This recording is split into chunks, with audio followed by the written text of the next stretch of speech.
President of United States of America, one of the powerful person on this world. We are Americans.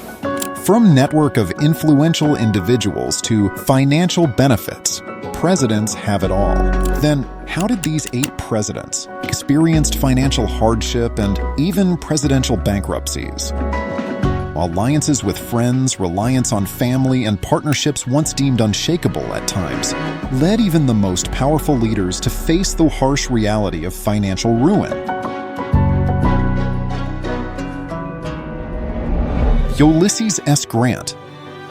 When I went downtown this morning, I thought I was worth a great deal of money. Now I don't know I have $1. These were the words of former U.S. President and Civil War hero. After leaving office, he went on a 2-year world tour, funded in part by the returns from a $25,000 investment he had made in a mining company. However, he underestimated the trip's expenses. Despite President Rutherford granting them access to federal transportation on U.S. Navy ships multiple times, they eventually ran out of funds. To complete their journey and return home, they had to borrow a substantial amount from their son. I need more money. Nearing his 60s, Grant had dreams of becoming a famous investor and joining the circles of the wealthy friends he had made while in politics. Grant joined forces with a financial prodigy named Ferdinand Ward. Ward was a rising star in the banking world, and together they formed Grant and Ward Co. Borrowing from his wife and younger son, Grant invested substantial $100,000, becoming an equal partner and lending his esteemed credibility to the firm. Little did he know that Ward was running the company as a Ponzi scheme.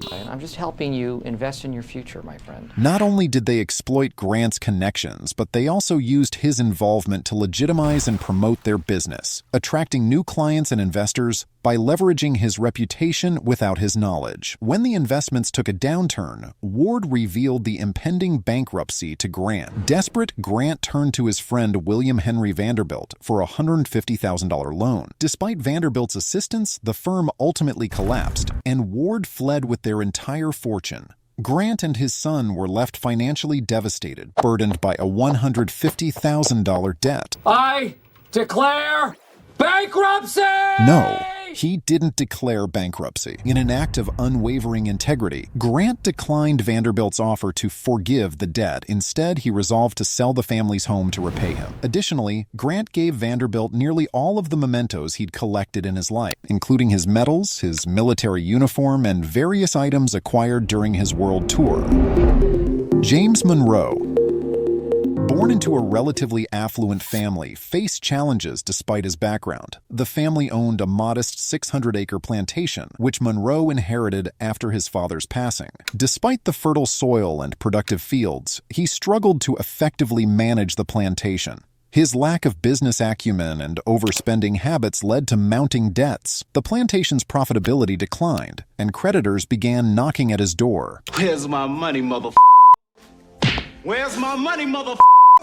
Monroe's vision for Highland was ambitious. He aimed to modernize the estate, introduce crop diversification, and improve infrastructure. However, his grand plans required substantial investments, and he underestimated the costs involved. The plantation's financial woes deepened, and Monroe found himself caught in a cycle of borrowing to cover existing debts. Like many landowners of his time, Monroe engaged in land speculation. He purchased and sold land with the hope of making profits. But Monroe's ventures in this area were not always successful, contributing to his financial woes. Despite his presidential service, he continued to face financial challenges. To alleviate his financial burdens, Monroe had to sell the plantation and even a home in Paris. His ongoing financial struggles prompted him to seek repayment from the federal government for funds owed to him for his prior services. His financial difficulties became so severe that he had to request Congress to relieve some of his debts, amounting to $30,000. With this assistance, Monroe managed to settle his debts.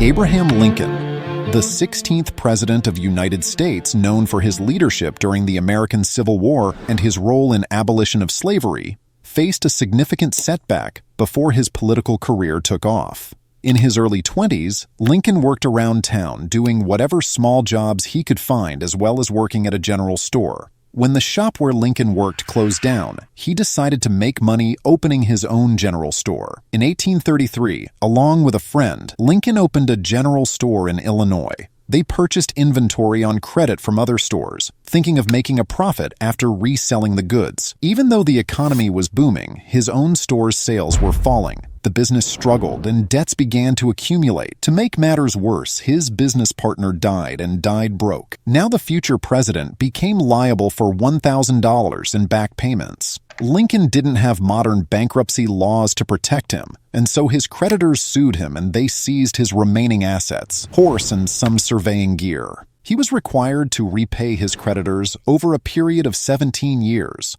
Much longer than the current maximum requirement of 5 years under Chapter 13 bankruptcy. William McKinley, the 25th president of U.S. and the first of the 20th century, faced significant financial challenges that led to his bankruptcy. McKinley had co-signed on a debt for a friend that got him into financial trouble. When the friend was unable to repay it during the Great Depression, the debt totaled to about $100,000, equivalent to over $3 million today. Struggling to manage his finances, McKinley turned to his friends for help, but they proved unreliable and self-interested. Eventually, he was forced to declare bankruptcy while serving as the governor of Ohio. Initially, McKinley contemplated resigning in despair, but his wealthy supporters, including influential figures like Marcus Hanna and H. Colesott, stepped in to help. They established a fund to repay the debt, with McKinley and his wife placing their property in the hands of trustees. Through the contributions of his supporters, he managed to settle the debt and regain his property by the end of 1893. This challenging financial episode did not hinder McKinley's political career. In less than 3 years later, he was elected President of the United States, once again proving that bankruptcy isn't the end. Thomas Jefferson. It would be difficult to understate the importance of Jefferson to American history. He served the country even before it became a country, wrote the Declaration of Independence. He commissioned the Lewis and Clark expedition, doubled the nation's size with the Louisiana Purchase, and ended the pirate threat in the Mediterranean. So how did such an august and accomplished man end up as most financially challenged founding father? It seems that he did the exact same thing millions of Americans do today. He spent more than he had. Jefferson's debts began accumulating early in his adult life. Before the American Revolution, he built up substantial debt to a Scottish firm that purchased his tobacco crop.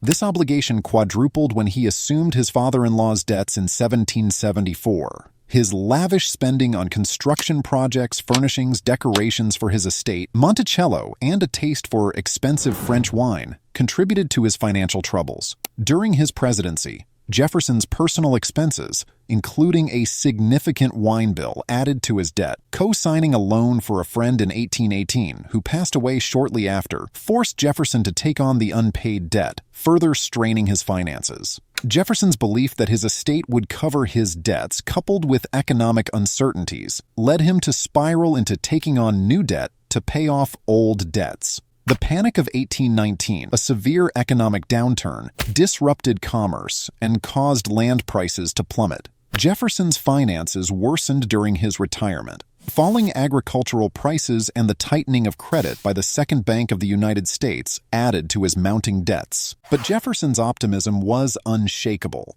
One night, late in January 1826, an idea came to him. The next morning, he summoned his eldest grandson and outlined a plan for a lottery to fund the liabilities.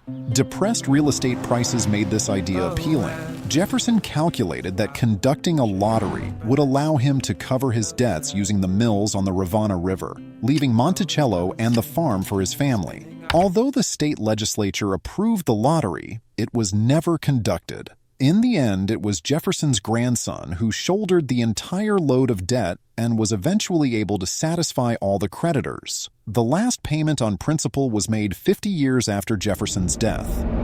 William Henry Harrison. Like many American presidents, Harrison came from a wealthy political family.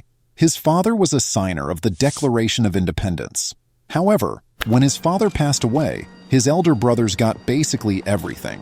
Without money to pay for medical school, Harrison joined the army. After his military service, he actually did well for a while. Like many individuals of his time, Harrison engaged in land speculation, acquiring land in the Northwest Territory with hopes of profiting from its future development. While he held various political offices, these positions provided only modest income and were not necessarily lucrative.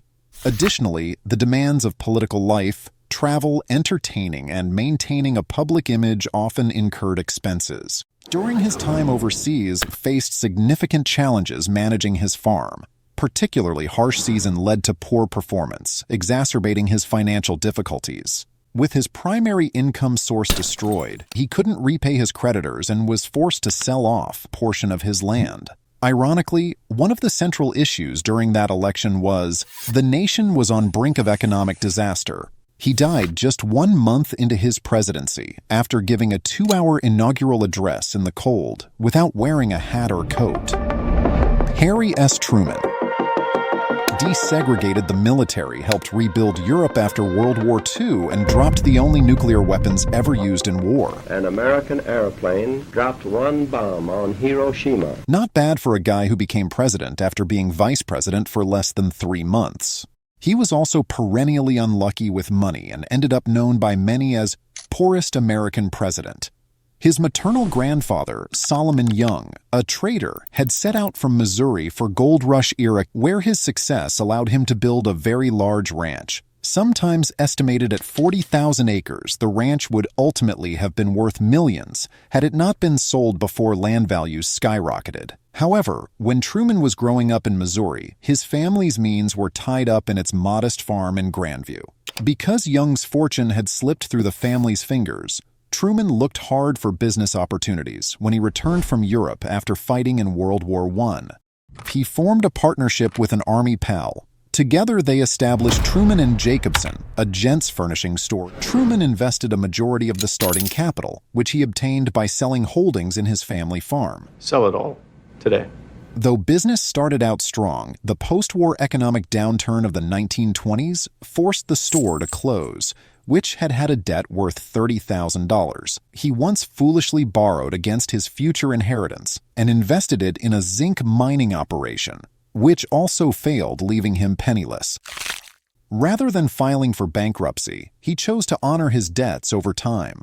Through his career as a judge and senator, Truman continued to pay off of his debts. Later, he became president after the death of Franklin Roosevelt. His financial state led to the doubling of the presidential salary, which he received after his tenure.